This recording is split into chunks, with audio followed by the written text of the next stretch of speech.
प्रथम लागू दो चरण को, धनी ए न छुड़ायो खिन, लाख तली लाल एड़िया, मेरे जीव के जीवन, इन पांव तले पड़ी रहूं, धनी नजर खोलो बातन, फल न भालो निरखु नेत्रे, मेरे जीव के जीवन, मेरे जीव के जीवन। प्रणाम जी।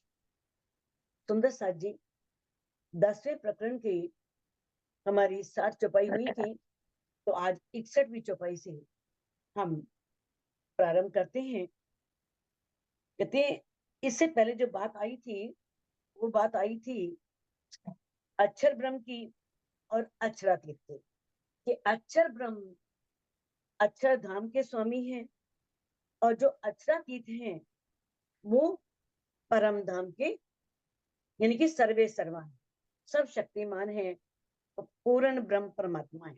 उन्हीं का दायां अंग अक्षर ब्रह्म है, दोनों में कोई कमी नहीं है, लेकिन वो सत्ता संभालते हैं और ये आनंद की लीला करते हैं। मंगाना पड़ेगा दिखाया तो वो आनंद की लीला करते हैं। तो इसमें बताया था किस तरह से अक्षर ब्रह्म नित्य प्रति अक्षरातीत के दर्शन करने के लिए आते हैं।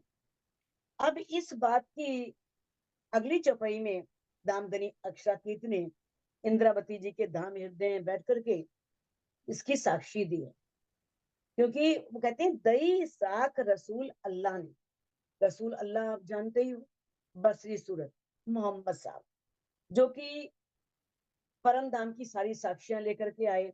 कुरान में उन्होंने जो पारब्रह्म अक्षरातीत हैं उनके स्वरूप के बारे में लिखा। तो कहते हैं ये जो मैं बात कह रहा हूँ कि किस तरह से वो प्रतिदिन दीदार करने के लिए आते हैं, ये बात मोहम्मद साहब ने भी कुरान में इसकी साक्षी दी है।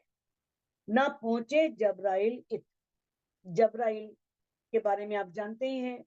जबराइल अक्षर ब्रह्म का योग माया के ब्रह्मांड में ये फरिश्ता है, उनका जोश का फरिश्ता।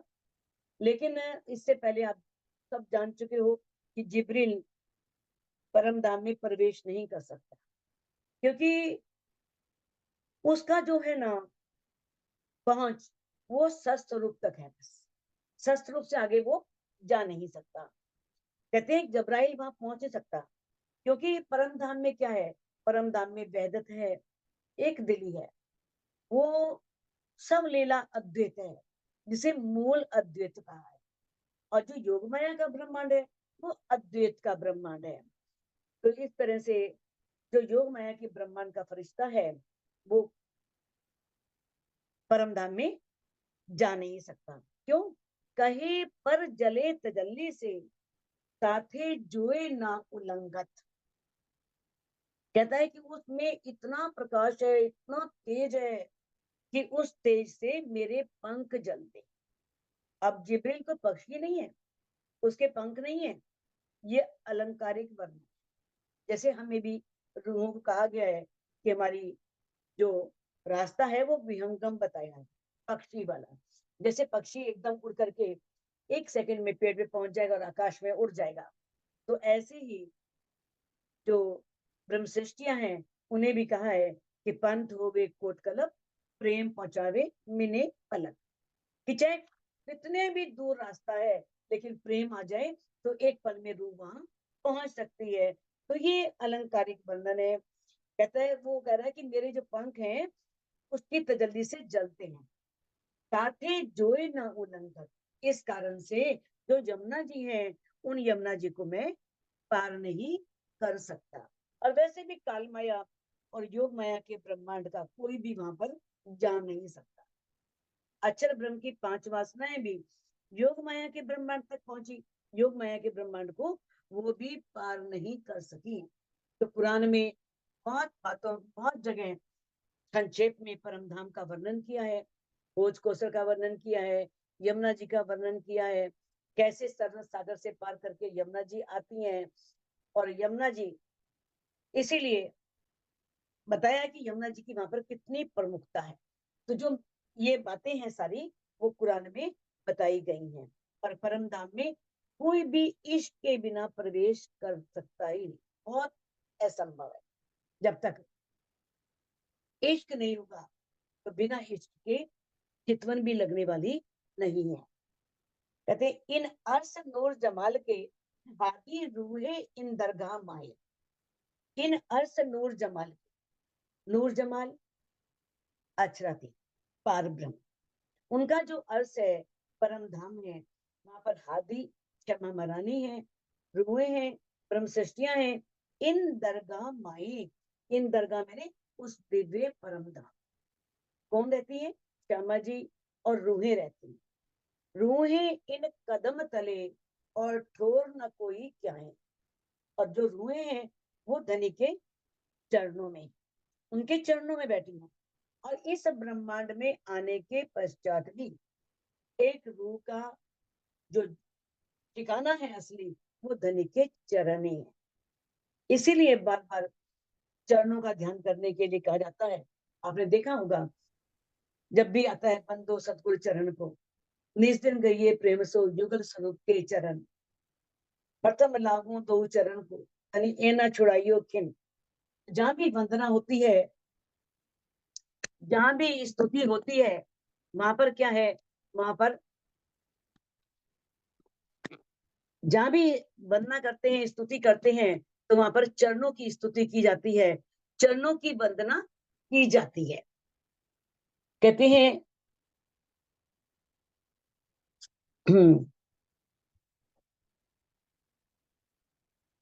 रूहें इन कदम तले और ठोर ना कोई क्या है, और उनके लिए कोई भी स्थान नहीं है।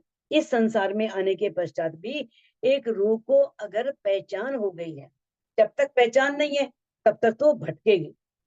अगर उसका कोई कार्य नहीं होता तो सोचेगी कि क्या पर ब्रह्म है, इनकी इतने दिन से आराधना कर रही हूँ, नाम ले रखा है, लेकिन फिर भी मेरी मनोकामना पूरी नहीं हो रही। छोड़ो, कोई कहेगा तो वो जैसा भी कोई कहेगा, वो संतोषी माता के व्रत भी रख लेगी, हनुमान जी की भक्ति भी कर लेगी, या जो भी कोई उसे कहेगा वैसा वो करेगी। वो भटकेगी, जगह जगह जाएगी। लेकिन जिस रूह को पहचान हो जाती है, उसे धनी के चरणों के अलावा कहीं कोई स्थान, उसे लगता है कि मेरे को सब कुछ यहीं से मिलने वाला है, मेरे को धनी का दीदार भी यहीं से होगा, इधर से होगा। तो ऐसा बताया है कि जो रूहें हैं वो कभी भी, जैसे सागर है, सागर की लहरें दोनों एक हैं, सूर्य की किरणें एक हैं, ऐसे ही अचरातीत और सभी ब्रह्मात्माएं, ब्रह्म सृष्टियां एक हैं, वो अलग हो सकती ही नहीं। जैसे सूर्य को आप देखो, लहरें, सागर नहीं है तो लहरें कहाँ दिखेंगी? लहरें तो सागर होगा तभी दिखाई देंगी ना। तो उसी तरह से किरणें भी तभी निकलेंगी जब सूर्य आकाश में आएगा। तो उसी तरह से परम धाम, परम धाम क्या, यहाँ पर भी जो अक्षरातीत है, धामधनी है, रूहों में कोई अलगाव नहीं है। अलगाव कब तक है? जब तक पहचान नहीं। जब पहचान हो जाती है तब फिर कोई बंदगी नहीं रहती। फिर ऐसे लगता है किसकी बंदगी की जाए, कौन किसकी भक्ति करे, हम तो ये की है। हाँ, ये कई लोग तो बिना उस मंजिल तक पहुंचे हुए ये भाव ले लेते हैं। ये तो उनकी स्थिति है जैसे नमक सागर में गया और सागर में घुल गया, दूध में चीनी घुल जाती है, अलग नहीं होती। जिन परमहंसों ने साधना करके, ध्यान करके, समर्पण करके अपना सारा जीवन दांव पर लगा दिया और उस पर ब्रह्म को पा लिया, जो एक हो गए, जिन्हें उनका दीदार हुआ, जिन्होंने उनसे बातें की, ये उनकी स्थिति है। नहीं तो ऐसा नहीं है, कहीं थोड़ा सा ज्ञान होता है और ज्ञान के बाद सोचते हैं अरे मैं तो बहुत ज्ञान हो गया। वही है ना, कौवा चला हंस की चाल, ना कौवा ना हंस। तो जब तक हम पारब्रह्म की पूरी पहचान नहीं करते, उसे पा नहीं लेते, तब तक ये बातें संभव नहीं है। नूर जलाल दीदार बाहर से करके पीछे फिरत। अब ये भी आप कई बार वाणी में पढ़ चुके हो कि किस तरह से जो अक्षर ब्रह्म है वो धनी का दीदार करने के लिए हमेशा आते हैं। और अंदर प्रवेश नहीं है, सिर्फ चांदनी चौक तक आते हैं। चांदनी चौक से ही प्रणाम करके पीछे फिर जाते हैं। नूर जमाल के कदमों बड़ी रूहें बसत। नूर जमाल अक्षरातीत के चरणों में तो सिर्फ क्षमा मरानी और रूहें ही रहती है। कहते वहीं पर उन्हीं का वही लीला में मग्न है, उन्हीं वही अंदर है। बाकी तो अक्षर ब्रह्म जो उनका दायां अंग है, जो शासन संभालता है, सत्ता संभालता है, योग माया के ब्रह्मांड में जो पूरी सत्ता किसकी चलती है? अक्षर ब्रह्म की चलती है। लेकिन अंदर जो है प्रवेश किसका है? सिर्फ श्यामा जी और रूहों का। वो भी अंदर नहीं जाता, बाहर से प्रणाम करके वापस आ जाता है। ए ना खबर नूर जमाल जलाल को, सुख नूर जमाल कदम। ये तो आप जान चुके हो। अक्षरातीत के मोल में प्रेम इश्क वर्तत, ए सुध अक्षर को नहीं कि निवेद के लिखत। कि किस तरह से अक्षरातीत परमधाम में अपनी रूहों के साथ क्या लीला करते हैं, ये सो तो अक्षर ब्रह्म को भी नहीं, अक्षर ब्रह्म भी नहीं जानते। तो कहते हैं ए ना खबर नूर जलाल को। अब आप ये तो जान चुके हो कि नूर जलाल अक्षर ब्रह्म को कहा है और नूर जमाल अक्षरातीत को। तो जो अक्षर ब्रह्म है उसको भी ये खबर नहीं है कि अक्षरातीत के चरणों में कितने सुख है, उनकी सानिध्य में कितना आनंद है, कितना प्रेम है। ये बात तो अक्षर ब्रह्म भी नहीं जानते। इन बातों सब बेशक करी मोहे रू अल्लाह इलम। मुझे क्षमा मराने के इस इलम ने, इस ब्रह्म वाणी ने इन सब बातों से बेशक कर दिया। सब शक निकल गया, सब संदेह निकल गए। कहते हादी रूहों को खेल दिखाइया, देखा बैठे तले कदम। अब क्षमा मराने को और सभी ब्रह्म सृष्टियों को धनी ने खेल अवश्य दिखाया, लेकिन कहाँ दिखाया? अपने चरणों के में बैठा करके, यानी भेजा। कितना लाड करते हैं धनी रूहों को। और फिर देखो जो उन्होंने यहाँ पर उनकी सुरता ने तन धारण किए, उस तन के भी स्वामी बने, उस तन से भी प्यार किया, उस तन को भी सुख दिए। उस तन को सुख का मतलब क्या होता है? अगर जीव सुख ले रहा है तो तन को सुख है। ये ये बातें कोई लौकिक बातें नहीं है, ये संसारिक बातें नहीं है।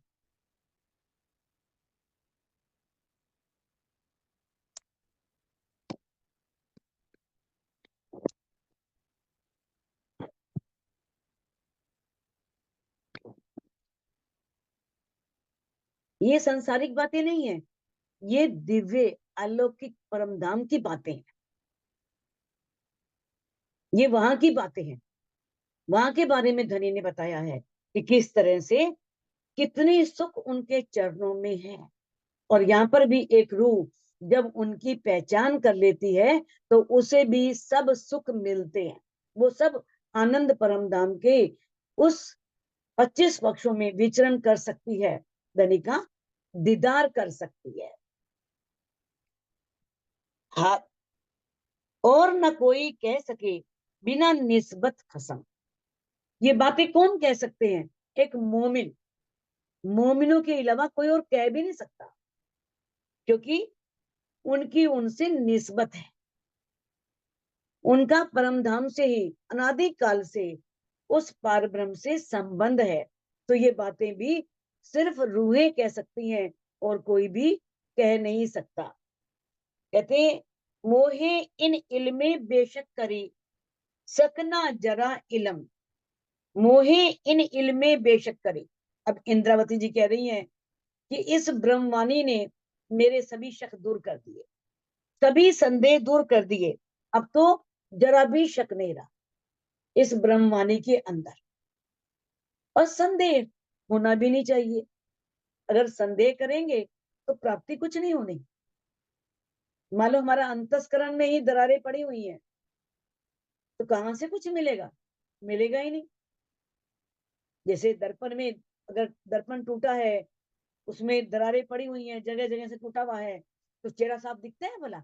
उसी तरह से जब तक हमें दृढ़ विश्वास नहीं होगा, तब तक कुछ भी प्राप्ति होने वाली नहीं है।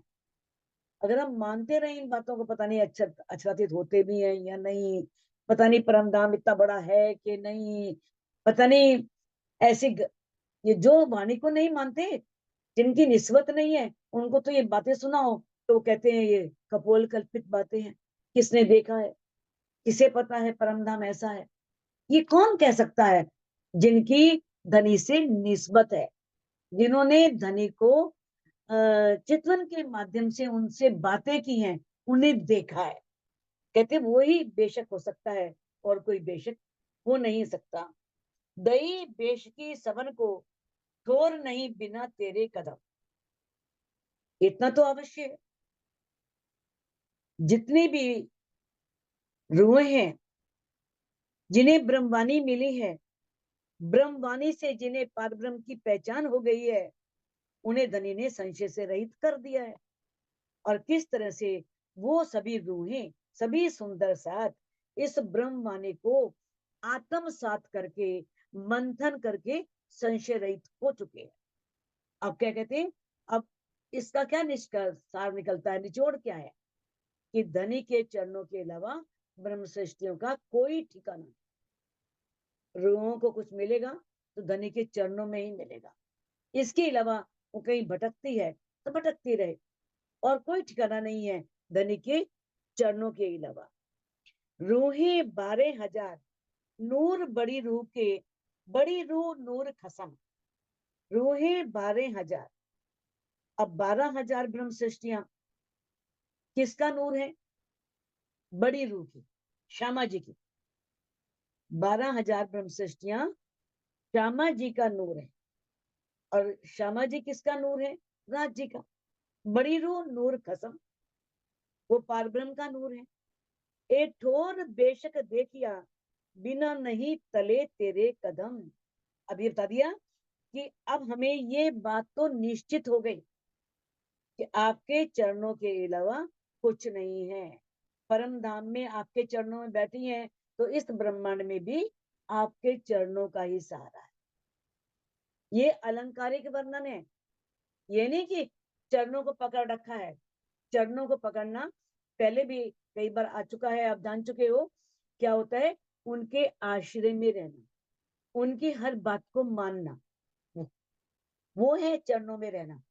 चरणों में रहने का मतलब यह है कि हमने ब्रह्मवाणी की हर बात को स्वीकार कर लिया है, हम ब्रह्मवाणी को सत्य मानते हैं। ये ब्रह्मवाणी जो है वो क्या है? हमारे धनी का ज्ञानमयी स्वरूप है। अब देखो, अव्यकृत में चारों वेद पढ़े हैं, किस तरह से जब योग माया के ब्रह्मांड में सबलिक में रास चल रही है, तो वेद की ऋचाओं ने भी देखा, वेदों ने भी देखा, ऋचाओं ने भी देखा, वो प्रकाश देखा, वो रोशनी देखी, वो ध्वनि सुनी रास की, किस तरह से भगवान से प्रार्थना की कि है प्रभु। क्योंकि देखो, जो बाकी है उनके तो प्रभु ही है ना, जो परब्रह्म है, वो रूहों के पिया हैं, धनी है, और बाकी सबके क्या है? परमात्मा है, प्रभु है। तो उनका कि है प्रभु, आपका हमने ज्ञानमयी स्वरूप तो देखा है, हमें अपना प्रेममयी स्वरूप दिखाओ। उसी तरह से हम लोगों ने भी ब्रह्मवाणी के माध्यम से धाम धनी का ज्ञानमयी स्वरूप तो देख लिया, हमें पता है उनकी जुल्फे कैसी हैं, उनकी पाक कैसी है, कैसे दुगदुगी है, सब देख लिया ना, सब ज्ञान से जान लिया, देख नहीं लिया। अब हमें उस ज्ञानमयी स्वरूप को प्रेममयी दृष्टि से, अपनी अंतर दृष्टि से, अपने अंतर चक्षुओं से देखना। जब योग माया के ब्रह्मांड में जिन्होंने लीला की, वो वेद की रचाओं से कह सकते हैं कि तुम्हारे साथ भी लीला होगी, तो क्या हमारे धनी पारब्रह्म जो सर्वशक्तिमान है, समर्थ हैं, क्या वो हमें आश्वासन नहीं देंगे कि अवश्य तुम्हें भी परम धाम दिखेगा, अवश्य तुम्हें भी मेरा दीदार होगा? लेकिन विश्वास तो हमको लेना है ना, हमें वो विश्वास करना है कि ये सब होगा। तो कहते हैं इस तरह से सागर ग्रंथ में भी कहा है, जो कछुए चीज अर्स में सो सब वाहिदत माए, जरा एक बिना वाहिदत तो कछुए नाहे। जो कछुए चीज अर्स में, जो कोई भी चीज है इस परम धाम में, वहां पर क्या है, एक दिली है, सब एक दिली के अंदर है, और बिना एक दिली के वहां कुछ है ही नहीं। मेन चीज पकड़ो आप कि हमें धामधनी इंद्रावती के अंदर बैठ करके क्या समझाना चाह रहे हैं। परम धाम में वाहिदत है, इस ब्रह्मांड में भी वाहिदत ले आओ, एक दिली ले आओ, बिल्कुल एक छोटे बच्चे के समान। जैसे बच्चा बिल्कुल छल से रहित होता है, निष्कपट होता है, तभी तो कहते हैं कि बच्चा भगवान का स्वरूप होता है। इसीलिए कहते हैं ना, क्योंकि उसके अंदर कोई भेदभाव नहीं होता जाति पाति का। ना तो वो वहां से कोई जाति लेके आता है, ना कोई भाषा सीख के आता है, वो तो हम इस संसार में सिखाते हैं। वहां से तो बच्चा सिर्फ आता है, उसको नहीं पता कि मेरी माता कौन है, पिता कौन है, मेरी दादी कौन है, दादा कौन है, नहीं पता उसको। कौन सिखाता है? हम ही सिखाते हैं, हम ही इन बंधनों में बांधते हैं। लेकिन उसी तरह से हमें इन बंधनों को तोड़ना है, हमें उदार चरित्र वाले बनना है। उदार चरिता नाम तो वसुदेव कुटुंबकम। जो उदार चरित्र वाले होते हैं उनके लिए सारी पृथ्वी ही परिवार के समान है। तो हमें सबको अपना एक, यानी कि अपने अंदर एक दिल ला करके किसी से ईर्ष्या नहीं करनी, किसी से द्वेष नहीं करना, सबको एक समान समझना है। फिर दई ए बेसकी याई वास्ते भेजिया इलम। अब देखो, बार बार धामधनी हमें बेशकी दे रही है, हमें शक से दूर कर रहे हैं इस ब्रह्मवाणी के वास्ते। और वो बेशकी देने के लिए ही उन्होंने क्या किया, हमें ये ब्रह्मवाणी दी, ये ज्ञान भेजा। किस लिए भेजा? ताकि इस वाणी के द्वारा हमारे जो शक हैं, संदेह हैं, वो दूर हो सके। कहते जाने जिन भूले रूहे खेल में, याद देने हक कदम। जाने जिन भूले रूहे खेल। अब इंद्रावती जी कह रही हैं कि लगता है इस खेल में जाकर के रूहें जो हैं भूल चुकी हैं। तो राजी कहते हैं कि वो जो रूहें हैं वो धनी के चरणों को ना भूलें, याद देने हक कदम। हमें राज्य के चरणों की याद बनी रहे कि हम धनी के चरणों में बैठे हुए हैं, इस माया के ब्रह्मांड में नहीं आए। हाय हाय मत करो, हाय तोबा मत करो, कोई चिंता यादा करने की जरूरत नहीं है। हम वहां बैठे हैं, दुख हो रहा है तो इस जीव को हो रहा है, आत्म को नहीं हो रहा। तो हमें ये सब बातें बताने के लिए धनी ने यहाँ ये इलम भेजा, ये वाणी भेजी, ताकि हमें राज्य के चरण हमेशा याद रहें। ए हादी रूहे इन कदम तले, जिनको कहे मोमिन। श्यामा जी की जो अंगनाएं हैं वो धनी के चरणों में रहती हैं। कहते हैं ए हादी रूहें, हादी श्यामा महारानी, और रूहें कहाँ पर है? राज्य के चरणों में रहती हैं, जिनको मोमिन कहा गया है। कुरमान इसारते रमूजे, आई कुंजी ऊपर इन। अब जो परम धाम की कुछ बातें थी, इशारते, इशारते बोलते इशारे, रमूजे मैंने रहस्यमयी बातें, तो परम धाम की छुपी हुई बातें थी जिसमें रहस्य था, वो सब बातें कुरान में लिखवा दी गई।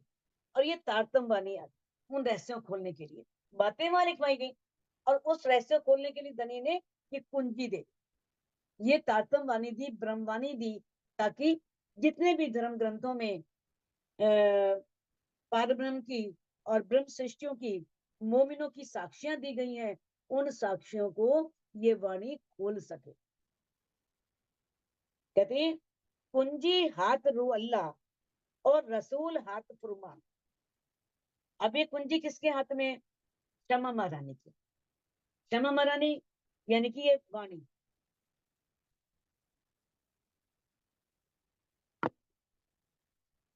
किस तरह से इस वाणी के माध्यम से और बसी सूरत रसूल साहब के माध्यम से, मोहम्मद साहब के माध्यम से कुरान में सब बातें लिखवा दी और भेजे इमाम पे खेल में। अब इमाम मेहंदी को इस खेल में भेजा, खुद ही आए, खुद ही है श्यामा जी, खुद ही मोहम्मद साहब है। और किस तरह से खुद इमाम मेहंदी बन करके आए, तो हाथी रूहों लिए निशान, ताकि श्यामा महारानी को और रूहों को सारी साक्षियां मिल सके, सारी गवाहियां मिल सके, और इमाम मेहंदी के बन करके उन सबकी गुज बातों को, उन रहस्यों को खोल दिया। देवचंद जी तारतमवाणी लेकर के आए, रसूल साहब कुरान लेकर के आए, और जिब्रील फरिश्ते ने सभी धर्म ग्रंथों में प्रमाण लिखवा दिए। चाहे अनेक ग्रंथ हैं, भविष्य दीपिका लो, आप भागवत ले लो, बहुत सारे ग्रंथ हैं जिनमें महेश्वर तंत्र है, शिव पुराण है, सब में, पुराण संहिता में, सब जगह ये प्रमाण लिखवा दिए गए। और फिर किस तरह से वो इमाम मेहंदी, जिनको शोभा मिली प्राणनाथ जी की, उन्होंने उन सब रहस्यों को खोला। नासूत में बैठाए के भेजा बेशक इलम, हमें इस नश्वर ब्रह्मांड में भेज दिया ये खेल दिखाने के लिए। और फिर किस तरह से ये हमें बेशक इलम भी भेज दिया, उसके लिए हमें ये ब्रह्मवाणी का ज्ञान भेज दिया। एक जरे जेती सकना रही, बैठी बेसक तले कदम। अब तो एक जर्रे के बराबर भी, जर्रा मैंने एक कण के बराबर भी शक नहीं रहा, जरा भी संदेह नहीं रहा कि हम धनी के चरणों में बैठी होंगी। ए शक हमको तो मिटी, जो हम बैठे तले कदम। अब मूल मिलावे में राजी, श्यामा जी, सखियां सब धनी के चरणों में बैठी हैं, राजी की मेहर में बैठी हैं, उनकी मेहर की छांव में बैठी हैं, क्योंकि वो बहुत मेहरबान है, सभी रूहों के ऊपर मेहर करते हैं। कहते फरामोशी हमको बिठावने भेजा तुम अपना इलम। अब इस ब्रह्मांड में आए तो फरामोशी आ गई। जैसे नींद में जाएं तो कैसे नींद आवरण डालती है और हम सपने में पहुंच जाते हैं, जब वो आवरण हटता है तब हमें पता लगता है कि वो तो सपना था। इसी तरह से वहां पर फरामोशी है पर आत्म पर, क्योंकि सुरता यहाँ आई हुई है। जैसे ही सुरता वापिस जाएगी, फरामोशी टूट जाएगी। फिर वो फरामोशी तोड़ने के लिए, उस बेहोशी को, बेसुधी को दूर करने के लिए धनी ने अपना इलम भेज दिया। और किस तरह से हमें अपनी निस्बत के मूल संबंध की पहचान करवाई, क्योंकि बिना इलम के ये फरामोशी टूट नहीं सकती थी, और बिना निस्बत की पहचान हुए भी फरामोशी टूट नहीं सकती, जब तक हमें पता ना लगे कि हमारा उस पार ब्रह्म अक्षरातीत से अनादि काल का संबंध है। हम पहले परम धाम में थे, किस तरह से हमने जिद की और इस माया के ब्रह्मांड में हम खेल देखने के लिए आ गई। आया फुरमान खेल दिखाने और आया हक इल्म। अब रूहों को खेल दिखाने के लिए ही कुरान आया। कुरान में पहले कोई प्रमाण नहीं थे, किस तरह से खुद अक्षरातीत ने मोहम्मद साहब के रूप में आकर के सारे प्रमाण दिए, किस तरह से अक्षर ब्रह्म की आत्मा आई और किस तरह से वो गई वहां पर परम धाम में, और सारा उनकी बातें हुई 90,000, और किस तरह से सारी कुरान में सब बातें जो उन्होंने देखी थी परम धाम में वो सब लिख दी। कहते हैं कि कुरान और जो ये क्रमवाणी है, ये रूहों को परम धाम की पूर्ण पहचान कराने के लिए है, ताकि रूहों को परम धाम की पूर्ण पहचान हो सके, क्योंकि उन्हें पता लग जाए कि परम धाम में कैसे हमने इश्क रब्द किया था, हम ब्रज में आई, फिर रास में आई, दोबारा फिर वापस गई परम धाम में, फिर दोबारा खेल मांग लिया क्योंकि इच्छाएं पूरी नहीं हुई थी। तो अब ये बताने के लिए प्रातम को, जब देखो ये सब कब मिटेगा, जब हम ज्ञान के माध्यम से अपने परात्म को देख लें। देखने के पश्चात फिर आत्मा हर पल धनी के प्रेम में डूबी रहेगी। हाँ, वास्तव में धनी के चरणों में बैठे, फिर वो हर पल धनी के प्रेम में रहेगी। उसे फिर ये ब्रह्मांड नहीं भाएगा, तब तक भाएगा जब तक वो अपनी परात्म को धनी के चरणों में देखती नहीं है। एक खेल नीके तब देखिया, जब देखिया बैठे तले कदम। इस खेल को हमने अच्छी तरह से तब देखा,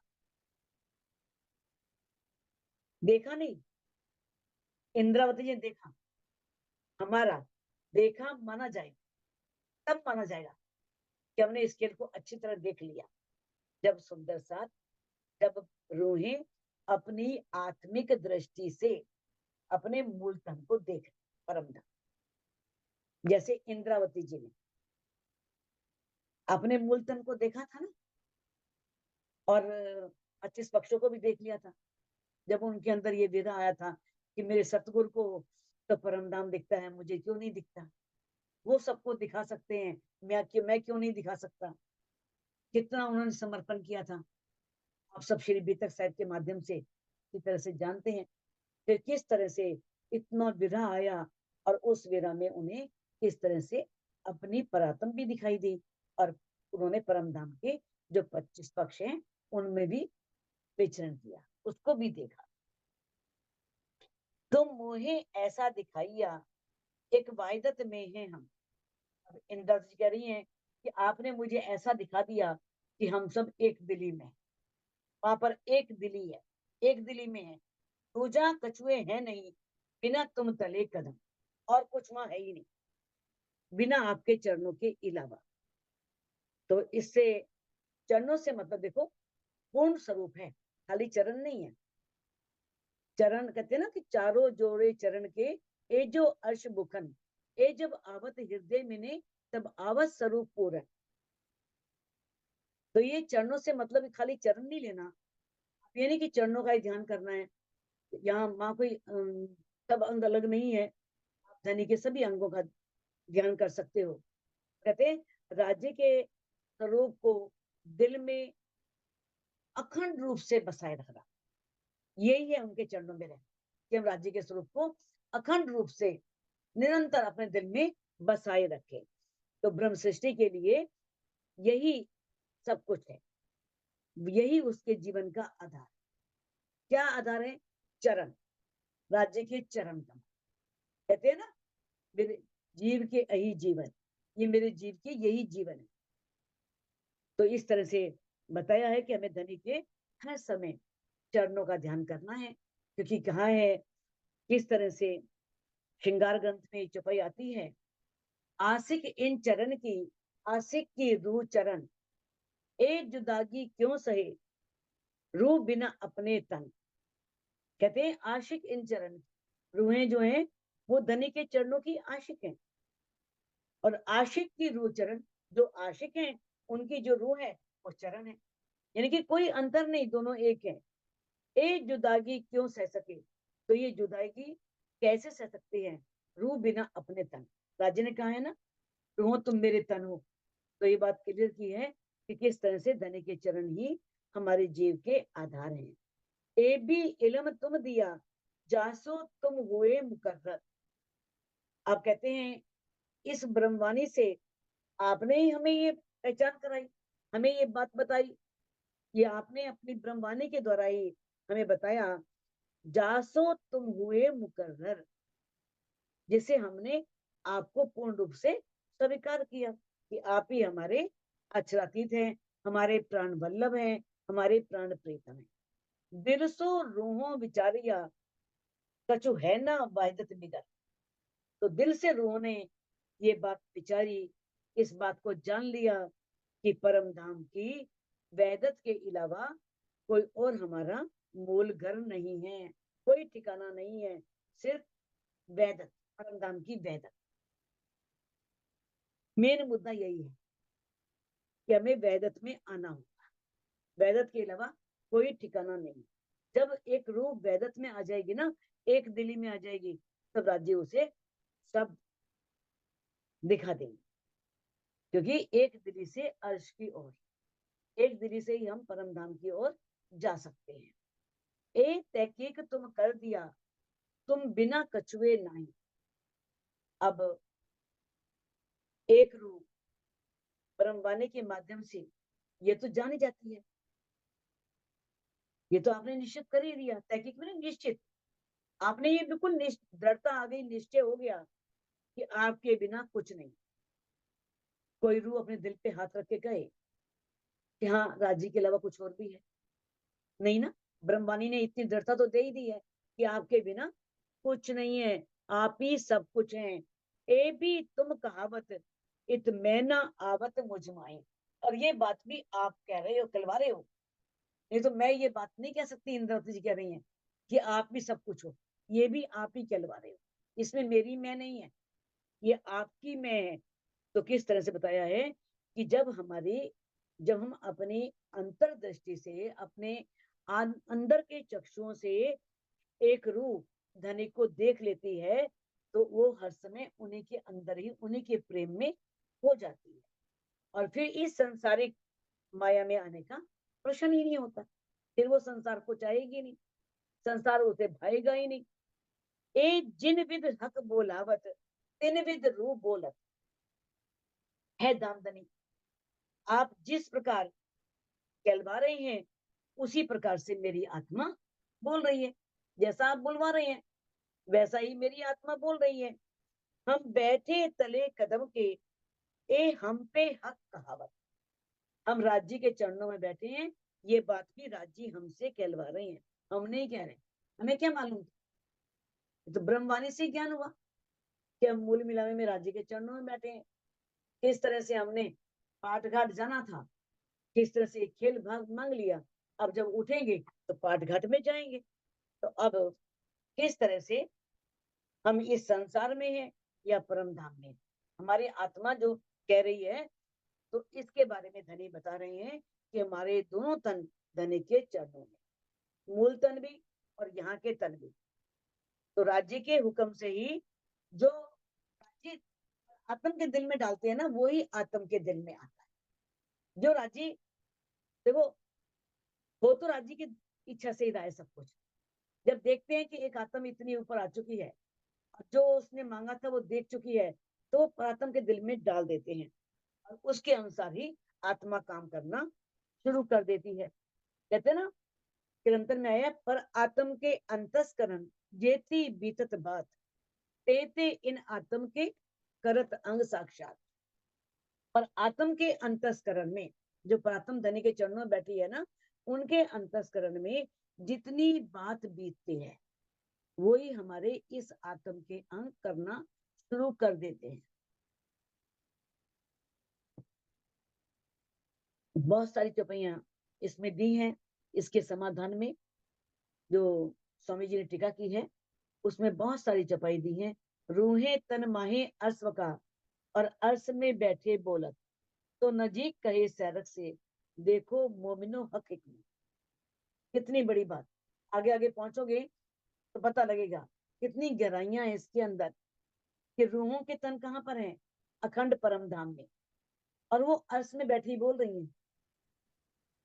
बेहोशी है, सुध नहीं है, खामोशी है, माया में सुरता आई हुई है, लेकिन किस तरह से राज्य के कितने नजदीक है।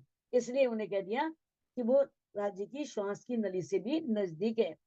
देखो मोमिनो है रूहों, देखो हक हिकमत, राज्य की कारागरी देखो, कितने कुशल कारीगर हैं। किस तरह से चरणों में बैठा करके वहीं पर आत्म के दिल में डाल रहे हैं, और आत्म के दिल में बात आ रही है, वैसे ही आत्म के दिल में आ रही है, और आत्म यहाँ पर कर रही है। अनजानत को इल्मे बेशक दिए दिखाए।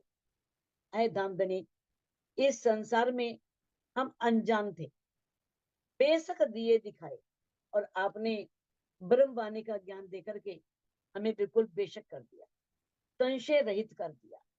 कदमों नूर जमाल के हम सब रूहें लई बैठाए। और किस तरह से अपने चरणों में बैठकर, चरणों में हमें बैठा करके अच्छा तीत ने इस खेल को दिखाया, अपने चरणों में बैठाया, तो इस नश्वर तन में भेजा। लेकिन रूहों को ब्रह्मवाणी का जब ज्ञान मिलता है, ब्रह्मवाणी से जब ये रस मिलता है, तो ब्रह्म सृष्टियां इस संसार से नाता तोड़ लेती हैं और संबंध किससे जोड़ती हैं? धनी के चरणों से जोड़ देती हैं। तो ये कहा है कि ज्ञान दृष्टि से तो हमने मान लिया, हद बेहद को पार करके मूल मिलावे में हम धनी के चरणों में बैठे हुए हैं और हमने अपने मूल स्वरूप का बोध कर लिया। ज्ञान दृष्टि से तो हम जान चुके, लेकिन अब प्रेममयी दृष्टि से हमने जानना है। तुम बैठाए बैठत हो, मुझ में नाही ताकत। अब कहती है धामधनी, आपके बैठाने पर मैं बैठती हूँ। अगर मान लो एक रूह बैठे भी ना धनी की बात करने के लिए या धनी से बात करने के लिए, वाणी पढ़ने बैठे, स्वाध्याय करने बैठे, तो कहते हैं कि आप ही बैठाते हो, मैं नहीं बैठ सकती, मुझ में नहीं ताकत, मुझ में ताकत नहीं। धनी ने जब तक ये बल नहीं दिया, क्या एक रूह वाणी के आगे इतने समय तक बैठती थी? कभी नहीं। राजी ने बल दिया ना, राजी ने दिल में लाया कि हाँ मुझे वाणी को समझना है, ये बातें सब धनी ने मेरे लिए कही हैं और मुझे इन बातों पर चलना है। तभी तो राजी ने इतना बल दिया, शक्ति दी, तो एक रूह धनी के चरणों में बैठ सकी, यानी कि स्वाध्याय कर सकती है, बैठ सकती है। बैठे कदम तले हक, ये भी तुम कहावत। मुझे क्या मालूम, जब तक ये ब्रह्मवाणी नहीं आई थी हमें थोड़ी मालूम था कि हम राजी के चरणों में बैठे हैं। अगर ये बात कहलवा रहे हैं राजी, इंद्रावती जी कह रही हैं, अगर ये बात मुझसे कहलवा रही हैं तो वो भी किस लिए, वो खुद कहलवा रहे हैं कि मैं आपके चरणों में बैठी। और आज इस ब्रह्मवाणी को जान करके, इस ब्रह्मवाणी को आत्मसात करके, पढ़ करके हम रूहें भी किस तरह से दावे से कह सकते हैं कि हम राज्य के चरणों में बैठी हुई हैं, क्योंकि समर्पण और मैं खुदी का पूर्ण त्याग करना होगा, तभी वास्तविक पहचान होती है। जब तक हमारे अंदर समर्पण ना हो, हमारे अंदर अहंकार रहे, तो कभी भी वो ये बात ना कह सकती है और ना धनी का दीदार कर सकती है, यानी कि स्वयं को मिटाना होता है। श्री महामत कहे महबूब जी, कोई रैया ना और उद्धम। अब महामती जी कहती हैं, इंद्रावती जी जिनमें पांचों शक्तियां विराजमान है, जिस तन को महामती की शोभा मिली, वो क्या कह रहे हैं कि है मेरे प्रीतम, अब कोई और काम नहीं रहा, कोई और उद्यम नहीं है, बस एक वो यही उद्यम रह गया है, तो निश्चित हो गया है, बेशक और कहूं नहीं। अब कोई शक नहीं है इसके अंदर कि मैं तेरे कदमों के नीचे बैठी हूँ, मेरा और कोई स्थान नहीं, मुझे और कुछ नहीं करना, मुझे और कुछ नहीं कहना। अब ये बिल्कुल, यानी कि सिर्फ मुझे करना है तो आपके प्रति समर्पण करना, इसके अतिरिक्त मुझे और कुछ कहना ही नहीं, कि मैं आपके चरणों में बैठी हूँ, तो अपने आप को पूर्ण रूप से मिटाना, अपने आप को समर्पण कर देना, यही एक उद्यम। कहते ना, इश्क क्यों ना उपजे, रूहों करना सोई उद्यम। इश्क उत्पन्न क्यों नहीं होगा, हमें क्या उद्यम करना है, क्या प्रयास करना है। जिस मार्ग पर हमारे हाथी चले हैं उस पर हमें कदम रखना। तो जो समर्पण धनी श्री देवचंद जी के जीव ने किया, प्राणनाथ जी के जीव मेहराज जी ने किया, अनेक परमहंसों के जीवों ने किया, तो उनके चरित्र से, उनके आचरण से, उनके की हुई रहनी से हमें सिखापन लेकर के उस मार्ग पर चलना है। ये है उद्यम। अगर ये उद्यम हम करेंगे तो इश्क क्यों नहीं आएगा, अवश्य इश्क आएगा। हमें कौन सा उद्यम करना है? अब अपने हादी के कदमों पर कदम रखना। हादी कौन है? हमारी श्यामा महारानी। उनकी वाणी में जो बातें कही हैं उन बातों को अपने अंदर आत्मसात करना है। तो सुंदर साथ जी, हम सब अपने आप को अनम्यूट करके इस चौपाई को दोहरा सकते हैं। श्री महामती कहे महबूब जी, श्री महामती कहे महामती कहे महबूब जी, कोई रैया न और उधम, कोई कहा न और उदम, बेशक और कहूँ नहीं, बेशक और कहूँ नहीं, बिना तेरे तले कदम, बिना तेरे तले हाँ तेरे तले कदम। बोलो श्री प्राणनाथ प्यारे की श्री